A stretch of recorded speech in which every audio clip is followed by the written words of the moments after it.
బెండకాయ రొయ్యలు కూర చేస్తాను.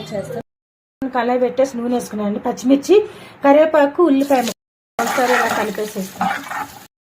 దీంట్లోనే వేపేసేసుకుందాం. ఉల్లిపాయలతో పాటు కలిపేసేసుకుందాం. అల్లం పేస్ట్ మనం 1/2 టీ స్పూన్ పసుపు కదా, మనం సన్నగా కట్ చేసుకున్న బెండకాయ ముక్కలు కూడా వేసేసుకున్నాం కదా. ఒక 5 నిమిషాలు మూత పెట్టి ఉడికించుకుందాం. ఇప్పుడు సగం ఉడికిపోయింది కదా, కారం వేసుకుందాం. కట్ చేసి పెట్టుకున్న టమాటా ముక్కలు కూడా వేసేసుకుందాం.